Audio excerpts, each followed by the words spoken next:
Mga magulang, guro at ilang pang volunteer groups tulong-tulong sa pagsasaayos at paglilinis sa mga paaralan sa Tuguegarao City. Bukod sa mga sirang gagamitan, kabilang sa mga tinutukan ng mga nakiisa sa Brigada Eskwela ay ang paglilinis sa mga naiwang kalat ng nagdaang halalan. Para sa detalye, narito ang ulat ni Oliver Bakay ng PIA Region 2. Dito sa Tuguegarao East Central School ay tulong-tulong ngayon kulang at mga volunteer upang simulan ang paglilinis at pagsasaayos ng eskwelahan upang sa ganon ay maging handa ito sa darating na pasukan.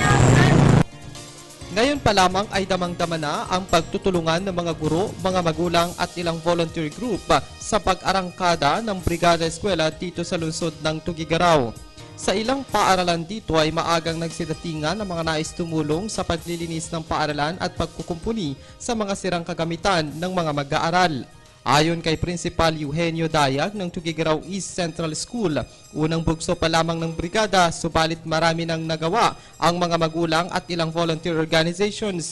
Katuwang ang mga guro, lalo na at marami ang naiwang kalat sa katatapos lamang na halalan. So far, there's no problem because almost all the parents of the pupils and the stakeholders, barangay officials, PTA officials ay nandito na ngayon. Parang makatulong dito sa school, parang this coming opening, wala nang problema ng mga bata. Hindi sila na maglililis na.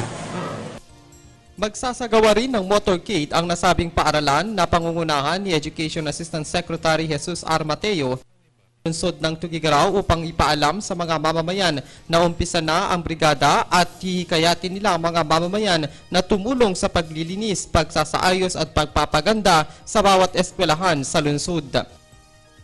Sa ngayon pa lamang ay malaki na ang pasasalamat ni Dayag sa mga grupo at individual na tumulong tumutulong sa brigada, hindi lamang sa paglilinis kundi sa pagdodonate ng ilang mga kakailanganin sa brigada eskwela.